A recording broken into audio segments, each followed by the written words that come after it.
Bem-vindos ao Clube Geek Show, programa do Clube Geek. Eu sou o Daniel, estou aqui com o Gui. Olá pessoal! Esta semana somos só aqui os dois no Clube Geek Show, mas é suficiente. Nós damos conta do recado. Poucos e bons. Poucos mas bons, exatamente. Poucos mas bons. Pronto. Neste episódio vamos falar sobre o último filme do Cloverfield, que é o... Epá, está-me a dar uma branca. Gui, como é que se chama o filme? Cloverfield Paradox. O Paradox Cloverfield, exatamente. Que a Netflix lançou inesperadamente na última segunda-feira. Gui, o que é que achaste assim do filme no geral? Ou melhor, antes do que isso, cumpriu com as tuas expectativas? Eu acho que sim. Não que eu tivesse muitas expectativas particularmente específicas em relação a este filme, porque os filmes do Cloverfield até agora têm sido relativamente não relacionados uns com os outros, mas já vamos falar em muito mais detalhe sobre como é que os filmes se relacionam. Mas a verdade é que não havia nada nos filmes anteriores que nos desse a entender exatamente o que é que ia acontecer neste filme. Sabíamos que estava de alguma maneira relacionado com os filmes anteriores, sabíamos que se passava no espaço, de uma maneira ou de outra, mas para além disso eu não tinha nenhumas expectativas em particular, para além de querer que isto fosse um filme de terror muito bom. E nesse aspecto eu fiquei satisfeito. Gostei muito do filme. Não é perfeito, tem alguns erros ali pelo meio em termos de fazer um filme. Não estou a falar das teorias ou da história, da maneira como o filme se integra com os outros. Acho que houve ali alguns errositos, já podemos falar mais deles também, mas no geral foi um filme que me deixou arrepiado, que me meteu medo. O filme está bem construído, as interpretações são fantásticas e no geral fiquei muito satisfeito com o filme. Ok, boa. Mas assim, vamos pôr de parte o facto deste filme estar ligado ao Cloververse, ao universo expandido. Vamos falar do filme como um filme individual, porque nós estamos perante uma antologia de filmes. Portanto, são filmes que estão conectados, mas muito levemente, ok? Mas assim, como um filme isolado, como o filme em si, tendo em conta o princípio, o meio, a reviravolta final, gostaste do filme? Achas que é um bom filme e que se aguenta por si só? Eu acho que sim. Acho que como tu disseste, a estrutura de 3 atos está bem feita. A premissa está muito bem explicada. Aliás, a premissa está demasiado bem explicada. Esse é exatamente um dos erros que eu aponto ao filme. Em mais do que uma situação no filme, a exposição da premissa e a exposição das regras do filme é feita de maneira demasiado verbal. As personagens param a ação e explicam-te palavra por palavra o que é que está a acontecer, qual é o problema, quando imediatamente, momentos antes, essa informação já tinha sido dada visualmente e, em teoria, bastaria isso. Lembro-me especificamente de uma cena logo ao início, quando vemos a personagem do cientista / teórico de conspirações a falar sobre o paradoxo Cloverfield. Foi muito forçado. Foi muito forçado essa parte. Muito forçado. Há mais outros momentos no filme em que há personagens que quase estão a falar diretamente para o espectador, a explicar aquilo que é preciso explicar. Esses momentos não funcionam particularmente bem, são os principais erros do filme, e isso acontece mais do que uma vez. Mas, no geral, gosto muito da ideia do filme, da premissa de ficção científica de cientistas que estão numa estação espacial e de repente perdem a Terra. E o crescer até aí do filme, essa premissa está bem contada, essa exposição é credível, mas quando eles estão de facto no espaço e quando eles ligam a máquina, quando eles ligam o acelerador de partículas e de repente aquilo começa tudo a correr mal, e corre mal porque eles pensam que a máquina está a falhar e pensam que se avariou e não sabem o que é que vai acontecer e estão preocupados com o futuro da Terra se a máquina não funcionar e estão muito desiludidos porque ele não funcionou. Mas de repente, lentamente, no meio dessa discussão e no meio dessa preocupação, acho que é a Eva, é a Hamilton que repara pela primeira vez. Já nem me lembro bem. Sim, acho que sim, é ela. É ela, ela. sim, que repara. Ela começa a notar que a Terra já não está lá e nós começamos a ver o terror e a consciencialização na cara dela de que a Terra se perdeu e ela começar a levantar a voz e dizer não, pessoal, perem, eu não sei onde é que está a Terra. E ele diz, não, isso não faz sentido nenhum, tu é que não estás a ver bem. Esse crescendo de tensão, à medida que eles vão lentamente a perceber, não, a Terra desapareceu mesmo. A maneira como eles reagem, cada um deles com mais ou menos incredulidade, eles a correrem à procura das janelas, à procura dos vídeos, esse crescimento de tensão estava incrivelmente bem feito. Eu senti-me arrepiado quando isso estava a acontecer. O pânico crescente naquelas personagens está incrivelmente bem mostrado e acho que essa sequência começa a crescer e não para durante quase cerca de 20 minutos eles a descobrirem cada vez mais coisas e estarem cada vez mais em pânico, cada vez mais confusos com aquilo que está a acontecer. Essa é das melhores sequências do filme. Acho que estabelece o tom do filme de uma maneira fantasticamente boa e, no geral, o filme consegue manter esse tom de confusão e terror e pânico muito bem até ao fim. Boa. Eu concordo contigo em alguns aspectos. Eu gosto do filme e da premissa do filme. Acho que é bem original. Pelo menos não me lembro de ver um filme com uma premissa parecida a esta, da Terra desaparecer assim do nada. Acho que é muito interessante. Mas ao longo do filme a história meio que foi fazendo uns cortamatos que eu não gostei muito. Eles nunca explicam bem a física do que está a acontecer. Por exemplo, nós percebemos eu não lembro do nome das personagens, mas tu tens o outro que é o Russo. Nós percebemos que ele está a falar com ele próprio porque é ele de outra realidade que ficaram os dois no mesmo corpo. Pronto, tipo, nós algumas coisas nós percebemos. Agora, outras coisas que não se percebe. Por exemplo, porque é que aquela matéria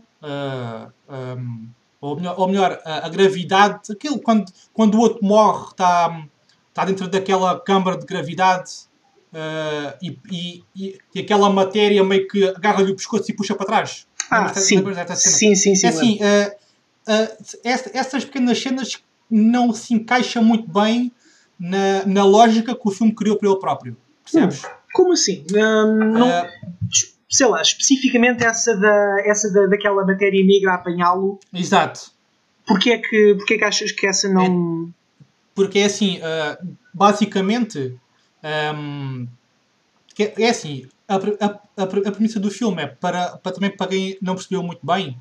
Portanto, aquilo é assim, eles ligam a máquina e passam para uma outra realidade, ok? A questão é que eles estão na nave, não é a deles. Portanto, a nave é da realidade para onde eles foram parar. Portanto, a nave deles despenhou-se na Terra de outra realidade, não é? Sim. E as coisas meio que se misturaram. Portanto, o russo fundiu-se num só, podemos dizer assim. O giroscópio foi parar dentro do corpo do russo. Yeah. A parte do braço com vida também põe algumas reticências porque como é que o braço se mexe sozinho? Porque aquilo é assim, a lógica que a história diz é que as coisas misturaram-se, não que as coisas ganharam vida, não é? Pronto. Certo. Portanto, isto do braço eu até consigo desculpar porque pode ser a outra personagem, não sei, tipo, podemos criar aí alguma lógica. Agora, a lógica daquela matéria negra a ganhar vida e a matar aquela personagem, de onde é que isso veio? O que eu acho que se está a passar nessa cena e o motivo pelo qual isso não me incomodou, ou pelo menos a maneira como eu interpretei essa cena, foi que eu acho que, se não me engano, essa personagem chama-se o Mandy, que é a personagem É o Mandy. Ele é interpretado pelo Chris O'Dowd, que é um ator irlandês de comédia clássico. Eu adoro o Chris O'Dowd e acho que ele faz um papel fantástico neste filme. Eles mostram-nos várias vezes durante o filme que eles usam uma espécie de pasta ferro... Exatamente, é essa pasta, é isso mesmo, é essa pasta. É uma pasta preta ferromagnética que eles põem à volta das coisas, depois aplicam-lhe uma corrente elétrica que o magnetiza e fecha à volta das coisas. Exato. O que eu interpretei que estava a acontecer nessa cena específica foi que toda aquela massa que ele já tinha andado ali a pôr há imenso tempo para isolar os cabos, quando eles ligam a máquina, quando eles ligam o acelerador de partículas que se chama o Shepard, isso gera campos magnéticos fortíssimos que puxam as ferramentas todas contra a parede. Exato. E depois começam a puxar também essa pasta magnética que ele tinha andado a pôr. Exatamente. Ou seja, o que acontece nesse momento é um acidente. Sim, mas Gui, mas a questão é, a pasta está a ser puxada, até aí tudo bem, porque temos o magnetismo, ok? Agora, porque é que a pasta agarra o pescoço dele e puxou para trás? A magia do cinema. Porque... Pois, exatamente, mas aí a lógica perde-se, percebes? Eu não acho que isso quebra a lógica. Acho que... É assim, por exemplo imagina assim, se a pasta, iria ser um bocado macabro, mas se a pasta, ao estar a ser puxada, o perfurasse, estás a perceber? Faria sentido. Para ser honesto, também era isso que eu achava que ia acontecer quando estava a ver aquilo a acontecer. E também concordo contigo, isso ia fazer um bocadinho mais de sentido. Mas, sei lá, estás a falar de aceleradores de partículas e dimensões. Eu sei, mas tem que haver uma lógica interna às coisas. Eu sei, eu percebo o que tu queres dizer. E também acho que a lógica interna destes filmes é importante. Mas a verdade é que eles nunca te explicam exatamente como é que funcionam os campos magnéticos do acelerador de partículas. E podes ter campos magnéticos que atraem a pasta magnética e outros que repelem a pasta magnética. Exato. Sei lá, pode ter sido uma reversão desse campo magnético. Primeiro puxou a pasta negra até ela o envolver e depois reverteu e repeliu no mesmo coisa. Mas, honestamente, esse género de inconsistências eu não acho, ou pelo menos a mim pessoalmente, não foi isso que me quebrou a suspensão da incredulidade para o filme. Ok. É válido e lá está. Eu estou-me a queixar destas coisinhas pequenas porque realmente o filme é bom e não há muito mais para queixar, percebes? Ao invés do final, que eu tenho um sério problema com o final do filme. Então vamos falar do final do filme. Porque é assim, não é que o filme, não é que o final seja mau, atenção. É mau tendo em conta que o filme se insere no Cloververse e no universo expandido, ok? A questão é que vamos fazer um paralelo ao 10 Cloverfield Lane. Portanto, nós no 10 Cloverfield Lane tínhamos um maníaco, né, que prendia mulheres e homens num bunker e nós passamos o filme todo a questionar se ele está a dizer a verdade ou não, porque ele diz que existe uma contaminação, invasão de aliens, bom, o gajo inventa muitas teorias, né? Certo. Mas nós passamos o filme a questionar, ele está a dizer a verdade ou não? E nós vamos sempre saltando de uma opinião para outra, consoante o que vai acontecendo no filme. Certo. E tu, no final, ela sai daquela situação que é horrível, não é? E vê-se numa situação em que ele realmente tinha razão. Portanto, as coisas viram-se do avesso e dá logo um outro significado ao filme. Mesmo que o filme não se insira no Cloververse, portanto, o filme em si próprio é um final que fecha muito bem o filme. Porque tem tudo a ver com a dúvida que o filme suscita em ti próprio. Certo. Está a dar uma resposta. Em relação ao final do Paradox Cloverfield, é um final gratuito. Porque nós nunca, em qualquer momento, há referência a um monstro ou uma invasão ou o que é que seja. E o filme estava a funcionar muito bem até essa parte. E depois incluem o monstro no final só para dizer, ok, este filme pertence ao Cloververse, porque não é um final que sirva ao filme. Eu vou discordar de ti nesse ponto. E o meu contra-argumento são dois contra-argumentos. Um é que Antes no filme, anteriormente, no Paradox Cloverfield, quando o Michael, que é o companheiro da personagem principal, da Ava, quando ele está na cidade e ele sai a determinada altura, acho que é quando ele está a chegar ao hospital. Sim, nós vemos uma sombra. Vemos uma sombra no fumo, não é? Exatamente, vemos uma sombra gigantesca no fumo que assumimos ser de alguma espécie de monstro.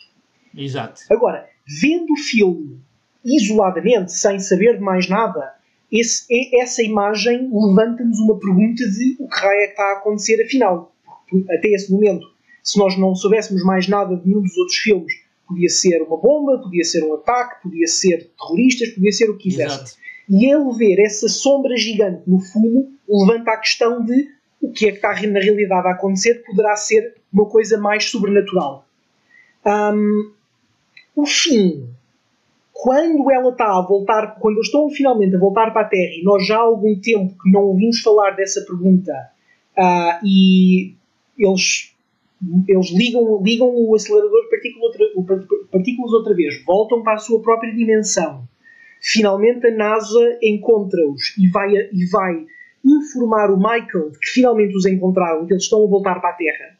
Ele nesse momento diz, não, impede-os de voltarem, diz-lhes para eles não voltarem para a Terra, porque andam estas coisas por aí. E mais uma vez levanta a pergunta de que coisas é que andam por aí. Já vimos aquela sombra antes, há um indício de alguma coisa, ele agora está a falar de outras coisas, o que raio é que existe? Essa imagem final do filme responde a essa pergunta. E responde a essa pergunta de uma maneira dramática, de uma maneira relativamente inesperada, e que fecha o filme dizendo que a história ainda não acabou. Portanto, dentro da própria construção da história, eu acho que esse fim faz sentido para a história que nos está a ser contada até esse momento. Se faz sentido pensando que este filme não era suposto originalmente ser pertencente ao Cloververse, se me disseres que aquela cena foi ali posta um bocado à força e nota-se que foi posta um bocado à força, nisso concordo contigo. Mas acho que continua a fazer sentido dentro da própria narrativa. Ok. A questão é, eu não vou aqui discutir contigo sobre isso porque realmente não fica mal ali a cena. Eu achei que foi uma cena posta um bocadinho a martelo, como tu disseste, porque nota-se que durante a construção do argumento aquela cena entrou ali muito no finalzinho do processo, percebes? Sim, também concordo. Parece mesmo um afterthought, uma coisa que eles se lembraram depois. Exatamente. A questão é que, claro que nós só temos 2 sequelas, ok? Mas a primeira sequela, deixou a barra muito, muito lá em cima, entendes? Porque Sim. é um filme que eu considero que é muito melhor do que o primeiro filme, percebes? Uhum. E portanto, o hype deste filme estava muito alto, por isso mesmo. E apesar do filme ser bom, o filme é bom, mas eu fiquei um bocadinho desiludido por causa realmente desse final e também por causa da lógica do universo criado pelo filme, percebes? Eu percebo perfeitamente o que tu queres dizer e lá está, como tu disseste, o 10 Cloverfield Lane aumentou imenso as expectativas, ele levou a fasquia, e apesar deste filme ser bom, concordo contigo que não corresponde a essas expectativas estabelecidas pelo anterior. Mas o facto de nós estarmos a ser picuinhas e estarmos a pegar nestes detalhes, no geral, exato, só quer dizer que tudo o resto é realmente muito bom. Exato. Sim. Habitualmente, se estamos a ser picuinhas, isso é bom sinal. Exatamente, sim. É isso mesmo. Porque, nós somos geeks e temos de estar sempre contra algo, não é? Claro, a nossa vida é isto. Se nós não fizéssemos isto, não fazíamos nada. Bom, vamos então partir para as teorias, que é isso que o pessoal quer ouvir. E as teorias que nós queremos falar também. É verdade. Bom, assim, antes de partirmos para as teorias dos outros 2 filmes, vamos tentar encaixar este filme no Cloververse. O Cui, chuta aí a teoria que tu andaste a ver, ou a tua própria teoria, chuta aí o que é que tu achas. Onde é que este filme se encaixa? Ok, eu acho que antes de partirmos exatamente para essa pergunta é preciso fazer aqui um disclaimer inicial, dois, aliás, que o Cloververse, ou seja, o universo expandido do Cloverfield, no qual estes 3 filmes se incluem, é grande, é extenso, é confuso e é incompleto. Portanto, nós ainda não temos a informação toda e neste momento há centenas de fãs a procurarem as coisas mais pequeninas, os detalhes mais impossíveis, mais improváveis, a tentar reunir tudo. E eu não li nem de perto nem de longe tudo o que existe acerca tudo o que existe e já foi recolhido acerca do Cloververse, mas é enorme. A teoria que eu gosto mais, e já vamos falar de outras teorias alternativas e já vamos entrar em mais detalhe dentro desta teoria, mas a teoria que eu gosto mais e que eu acho que faz mais sentido é que portanto, temos os 3 filmes, temos o primeiro Cloverfield, temos o 10 Cloverfield Lane e o Paradox Cloverfield. Eu acho que é neste filme, no Paradox Cloverfield, que nós vemos o primeiro evento que despoleta tudo. Portanto, é no Cloverfield Paradox, quando as personagens do filme ativam o acelerador de partículas, a ativação do acelerador de partículas começa a provocar rasgões no tecido do espaço-tempo, que leva, dentro deste próprio filme, dentro do Cloverfield Paradox, a eles mudarem de universos, vão para universos alternativos e provocam uma sobreposição de universos. E a ativação do acelerador de partículas provoca essas alterações e essas viagens entre dimensões, não só dentro do Paradox Cloverfield, mas para os universos dos outros filmes. Portanto, o que eu acho que acontece é, quando eles ativam o acelerador de partículas no Paradox Cloverfield, isso faz com que surjam os monstros do primeiro Cloverfield e do 10 Cloverfield Lane. E agora vamos entrar em pormenores, porque há imensos pormenores. Mas, entrando na grande coleção gigantesca de pormenores, há uma grande corporação japonesa, que é a Tagruato. A Tagruato, se vocês se lembram bem, é a empresa para a qual a personagem principal do primeiro filme aceitou um trabalho. Portanto, aqui na Solution. Na Slushow, exatamente. Portanto, ele vai ser o vice-presidente ou vice-presidente de operações, algo assim, da Slushow. No Japão. A Slushow é uma empresa, é uma companhia que faz uma bebida energética qualquer, e também há uma data de pormenores relativos a essa bebida em si mesma, mas a Slushow é uma subsidiária da Tagruato. A Tagruato também é a companhia que é dona da estação petrolífera fora de Nova Iorque, de onde supostamente veio o monstro do primeiro filme. Sim, deixa-me só aqui fazer, aqui um paralelo, que muitas destas informações não estão nos filmes. Okay? Sim. Portanto, muitas destas informações estão no ARG, que é um jogo de realidade alternativa que se joga, entre aspas, na internet. Portanto, os produtores, os criadores do Cloververse têm sites ativos, sites de empresas fictícias, têm perfis sociais das personagens dos filmes, e há muita informação a percorrer esses sites, essas redes sociais, esses fóruns pela internet fora. Portanto, muita desta informação, que é informação oficial, atenção, é recolhida desse jogo. Ok? Continua. E mais até, não é sequer só o facto de que, por exemplo, a Tagruato tem o seu próprio website. É quando tu vais ao website da Tagruato, aparentemente o website foi pirateado, há um vídeo cheio de interferência que mostra algum som todo distorcido e imagens difíceis de perceber. E o que os fãs descobrem é que, quando começam a trabalhar nesses vídeos distorcidos e nesses sons misturados, começam a tirar frasezinhas daqui, começam a tirar imagens dali, depois usam essas imagens para comporem passwords, põem essas passwords noutros sites que lhes dão mais... é um jogo. É um jogo incrivelmente complexo. Como eu estava a dizer, todos os dias os fãs estão a descobrir coisas. Encontrei listas gigantescas de updates de coisas que vão sendo descobertas quase dia a dia.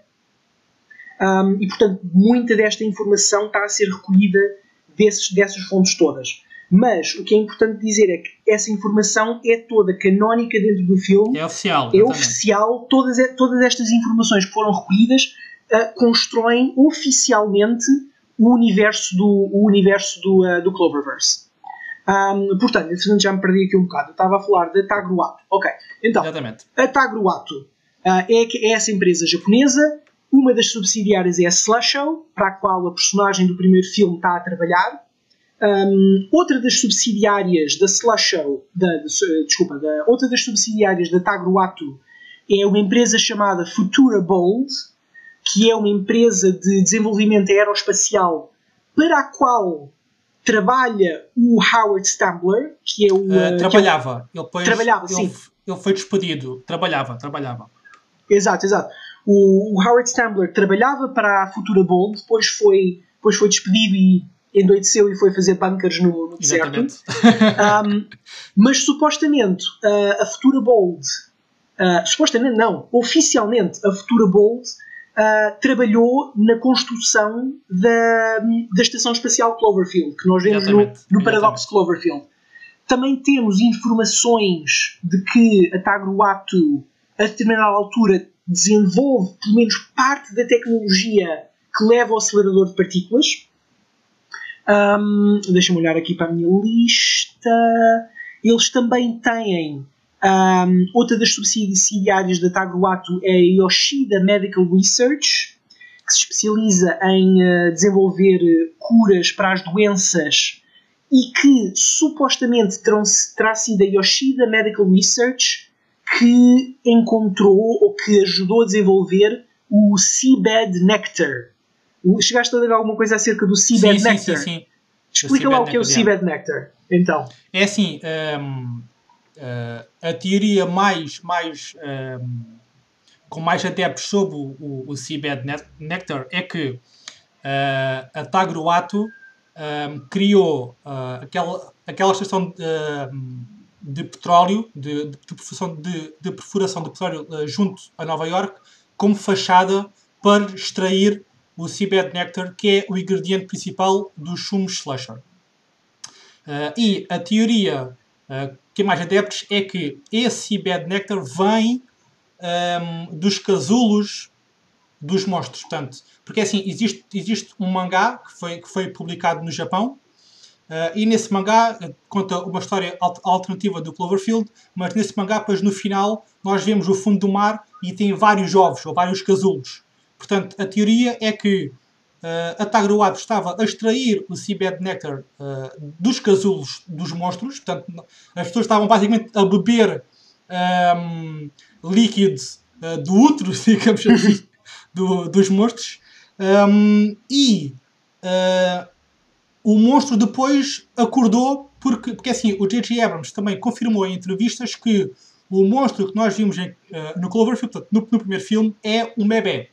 Portanto, é um monstro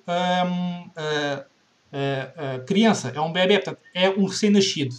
Portanto, a teoria diz que realmente este monstro, com as perfurações e com a extração do Seabed Nectar, o monstro acordou.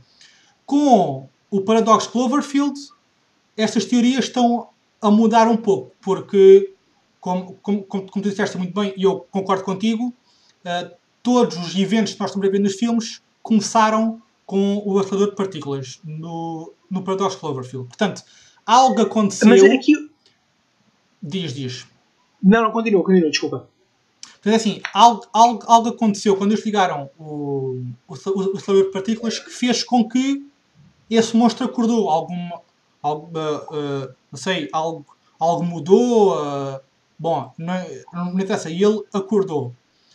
E também é por isso que na outra terra do Ted Cloverfield, que são terras diferentes, foi invadida por aliens e pronto, etc. Né? Portanto, sim, o Seabed Nectar vem supostamente dos casulos, ou dos ovos, ou sei lá, dos monstros que estão no fundo do mar. Exatamente. Como tu disseste, a Tagruato estaria a usar essas plataformas petrolíferas como fachada para recolher o Seabed Nectar. Há provas, isto também está confirmado por toda essa informação recolhida do ARG, que a plataforma petrolífera de Nova Iorque de facto estava num lugar onde não havia petróleo no fundo. Portanto, isso dá muito mais peso à teoria de que eles estão lá para recolher o Seabed Nectar. Uma das perguntas que ainda não está bem respondida é aquele objeto que se vê a cair do céu no fim do primeiro Cloverfield, se é um monstro, se é um satélite qualquer. Acho que uma das teorias diz que é um satélite chamado Chimpanzee,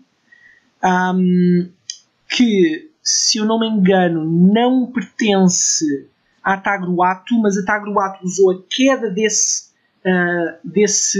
satélite como desculpa para ir à procura do monstro, ou se esse objeto que cai no fim do primeiro filme é ou parte se fará parte da estação espacial Cloverfield que nós vemos a ser destruída, ou parte dela a ser destruída no Cloverfield Paradox.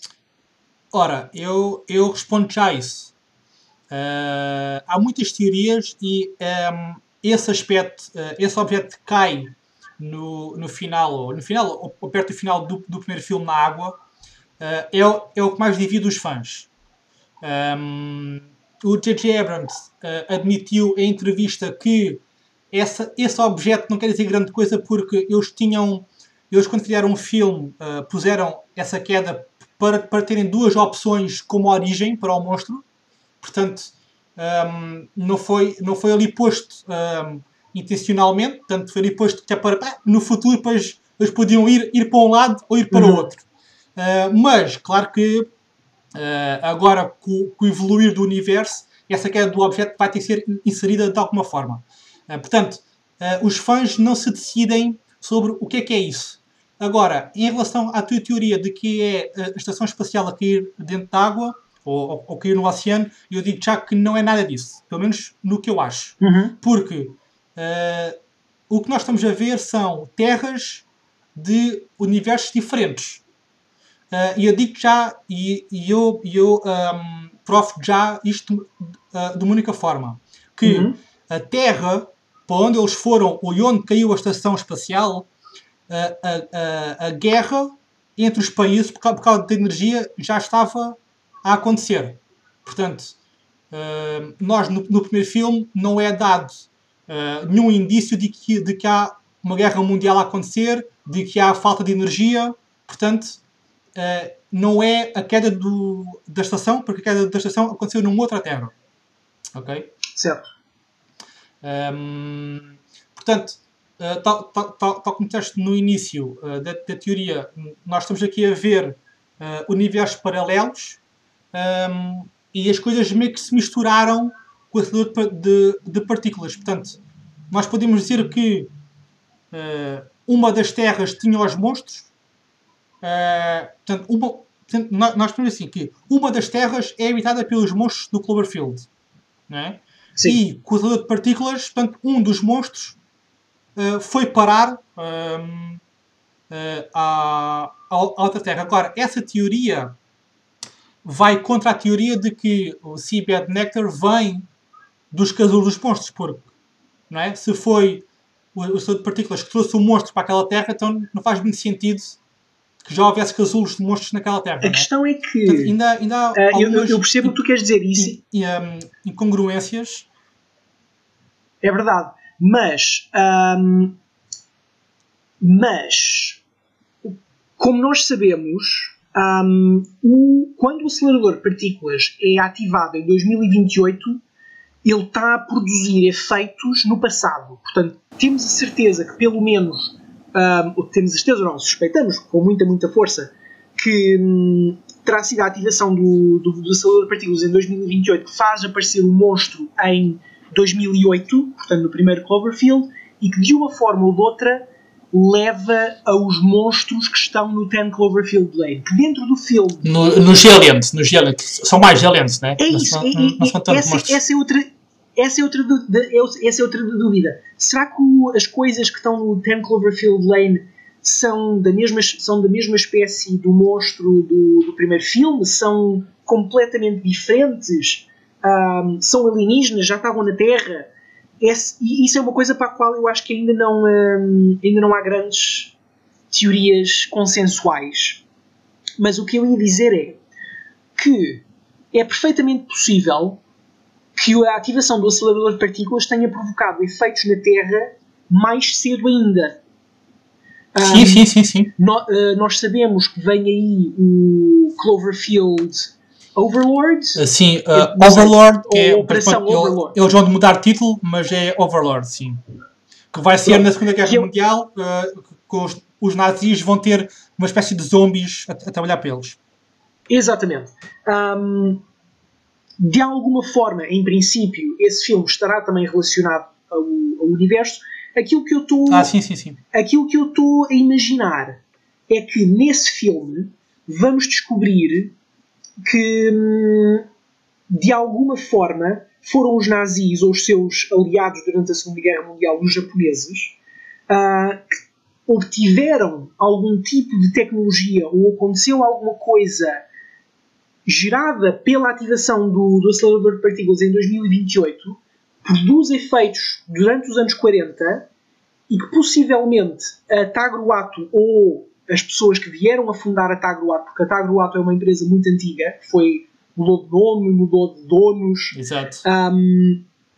É bem possível que o Seabed Nectar e inclusivamente os monstros já existam na Terra, não sejam nativos à Terra, mas já estejam na Terra há muito, muito tempo, porque foram lá postos retroativamente para o passado, quando eles ativaram o acelerador de partículas.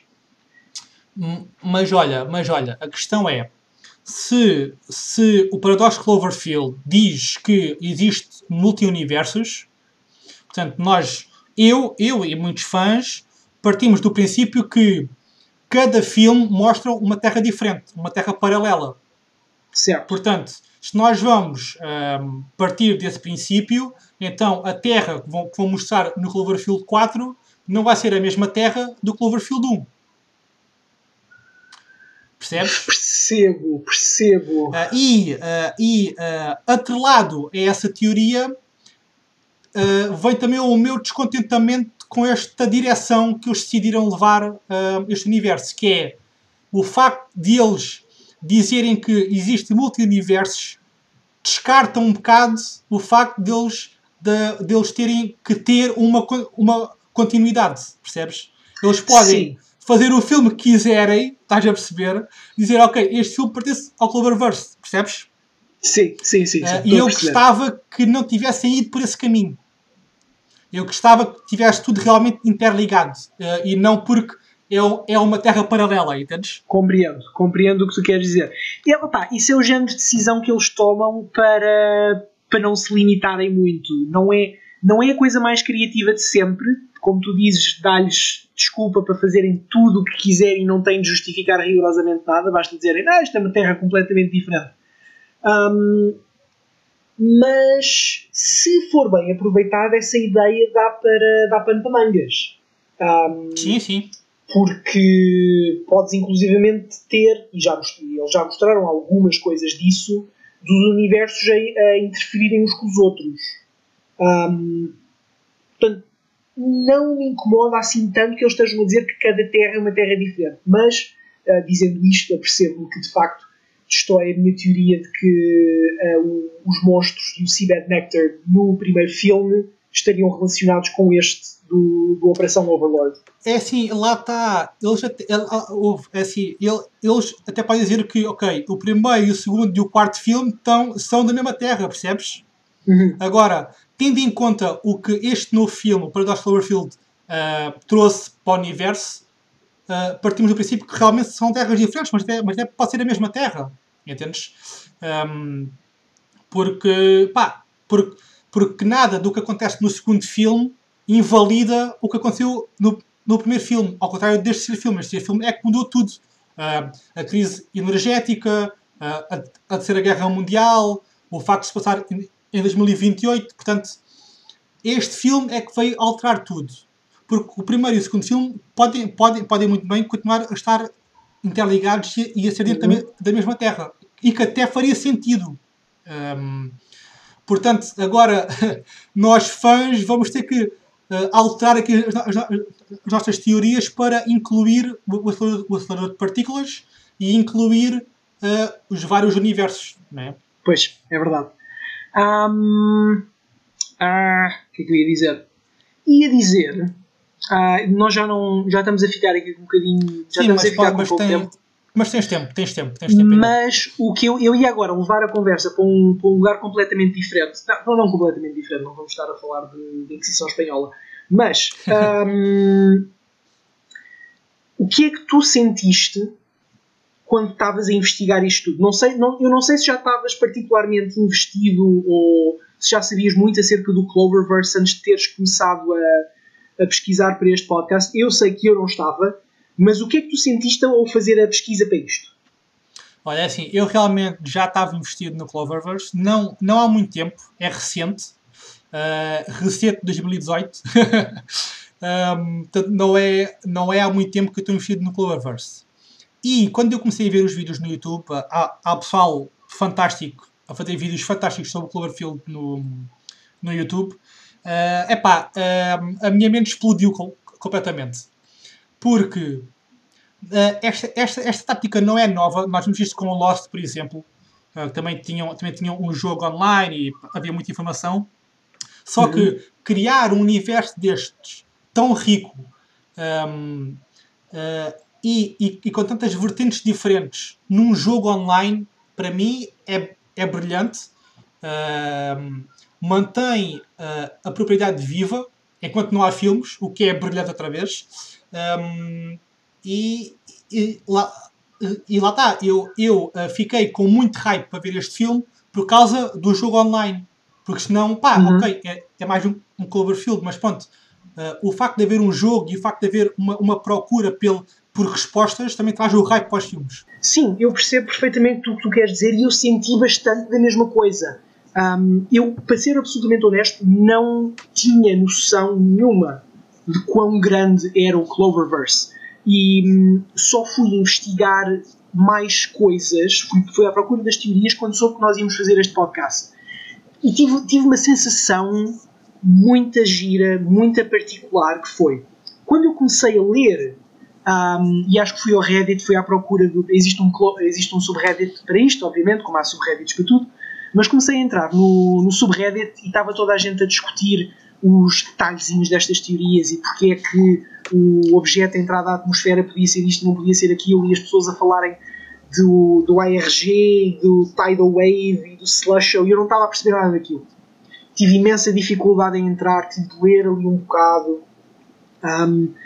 Honestamente, no início eu não tinha paciência. Mas fui insistindo, fui lendo mais umas coisinhas, mais aqui e ali, fui abrindo tabs, fui à procura do Cloverpedia, comecei a procurar os detalhezinhos todos e de repente, sem dar por mim, ontem ou hoje, quando estava a preparar as minhas notas para o episódio, já estava a dar por mim a pensar assim, mas não, pera, esta teoria não funciona porque naquela prova do website do Slush eles tinham isto, e isto já não faz sentido com aquilo, portanto, como é que estas coisas... E de repente dei por mim muito investido neste mundo e dei por mim apanhado pelo mistério e dei por mim a criar teorias dentro da minha cabeça e dei por mim como um aficionado disto e de repente estou muito, muito mais entusiasmado pelo Operation Overlord do que estava antes. Como tu disseste, é uma maneira fantástica de manter o universo vivo entre filmes. É uma maneira fantástica de ir expandindo o universo de uma maneira muito críptica, muito entusiasmante para os fãs. Mas mais ainda do que isso, e isso é outro aspecto muito engraçado disto tudo, que claramente é propositado, que é o de gerar aquele efeito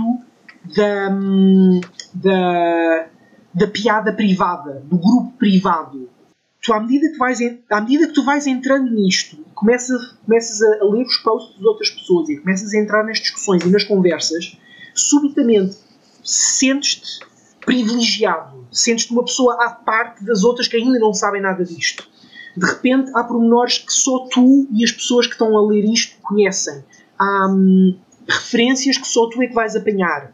E esta sensação específica, que é gerada propositadamente pelo marketing, é uma das melhores maneiras de tu manteres um público, de manter a adesão do público à coisa, porque tu de repente sentes que pertences a um clube exclusivo, ao qual só pertencem as pessoas que conhecem isto. E essa sensação, não, eu sou especial, eu percebo mais disto do que as outras pessoas, eu estou dentro disto, é incrivelmente satisfatória. E há imensa... Por exemplo, as sitcoms funcionam muito à custa disso, vão gerando aquelas piadas recorrentes que às tantas só os fãs é que compreendem e são postas lá de propósito só para os fãs compreenderem, que é para recompensar os fãs pelo investimento. E isto que eles estão a fazer para o Cloververse é quase exatamente a mesma coisa. Estão-te a dar detalhezinhos, estão-te a dar imensa informação para quando tu vires essas teorias confirmadas ou desconfirmadas, sentires essa satisfação e essa recompensa de todo o tempo que tu já investiste até esse momento. E isso é fantástico para capturar um público. É verdade. Portanto, como tu disseste, acho que esta estratégia de marketing é brilhante. Por um lado, ainda bem que não é usada para tudo, porque senão ninguém era capaz de acompanhar, mas quando é bem usada e está a ser tão bem usada para Cloververse, é uma pérolazinha, é giríssimo. E honestamente, se vocês, os espectadores, se acham piada a este género de coisas, se têm um mínimo de curiosidade nisto, entrem, porque isto é uma toca de coelho que nunca mais acaba. É verdade. Olha, foi um excelente final aqui para o nosso episódio sobre teorias de Cloverfield. Realmente é um mundo super interessante e que nós aconselhamos imenso a que vocês entrem nessa toca de coelho. Porque nunca mais de lá vão sair. Sim, não, vocês entram, não saem. Há sempre mais coisas para ver. É verdade. Bom, chegamos então aqui ao segmento final dos episódios. A opção da semana. Gui, conta-me tudo. Altered Carbon. Eu também ia falar sobre isso, pá. Então vamos falar os dois sobre Altered Carbon. Já viste a temporada toda? Não, vi até ao 7º episódio, ainda não acabei a temporada. Já viste mais do que eu, portanto cuidado. É tão bom. É muito bom, né? É tão bom. Eu não sei, eu vou arriscar dizer que, excetuando os dois Blade Runners, é a melhor coisa de Cyberpunk que já foi feita. Porque dá-te tudo aquilo que tu podes querer de Cyberpunk. Tens a tecnologia incrivelmente avançada, tens esta cena do upload das consciências, tens próteses e humanos, e tens meta-humanos, tens as ruas sujas, tens a exploração espacial, tens todas as explorações possíveis desta cena das pessoas poderem entrar e sair dos stacks, das consciências. Está uma exploração dessas ideias de ficção científica incrivelmente bem feita. Visualmente é lindíssimo. As lutas são fantásticas. Eu podia continuar, mas não vou continuar. A série dá muita vontade de ler os livros. Sim. E eu fiquei com muita vontade de ler os livros. Porque, um bocadinho de spoiler, portanto, eu já sei que a segunda temporada vai adaptar o segundo livro, penso que é assim, e o segundo livro passa-se no outro planeta. Portanto, estou muito entusiasmado por causa disso. Porque é uma espécie de antologia, porque como eles podem mudar de corpo, nós nunca temos os mesmos atores, entendes? Então, é muito porreiro nesse sentido. Mas sim, eu também ando a ver Carbono Alterado, como é tudo cá em Portugal. Um, olha, fui ver ao cinema A Forma da Água. Uhum. Gostei muito do filme. Gostei muito do filme. Achas que vai ganhar o Oscar? Não, assim, para o melhor filme, não. Assim, é um excelente filme. Para mim, é um dos melhores filmes do Del Toro. Talvez a par do Labirinto do Fauno. Ok. Mas não é filme para ganhar Oscar. Agora, ele é realizador para ganhar o Oscar. E sim, porque lá está, ele tem uma sensibilidade neste filme que é muito Del Toro mesmo.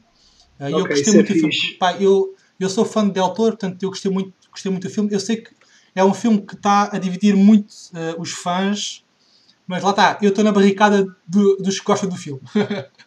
Tu depois, quando vires o filme, logo dizes em que lado ficas. Sim. Mas sim, também vi um filme na Netflix que é novo, acho que puseram na sexta-feira, que se chama The Ritual, o Ritual, Ok. que é um filme muito porreirinho, é um filme assim de terror, suspense, muito porreirinho, muito, muito bem feito. Portanto, pá, também, olha, aconselho agora, nestas noites de Dia dos Namorados, aconselho a verem o Ritual. Façam aí um Netflix and chill. In terror. Mas pronto, é isso. Para a semana cá estamos nós outra vez para falar sobre Black Panther. A crítica foi ao ar esta semana no site e gerou uma revolução, que é o que é normal nestas coisas, mas pronto. Eu ainda não vi o filme, portanto não posso falar muito. Eu também Mas não pronto. vi ainda, mas vou ver amanhã. Yay! Goddammit, eu não só vou ver quinta-feira. Mas pronto. Para a semana, episódio sobre Black Panther e sobre o futuro dos filmes da Marvel, o que é que vem por aí. Pessoal, abraço, até para a semana, Gui. Tchau, Tchau. tchau, grande abraço. Um abraço, até para a semana. Tchau, tchau. Deus.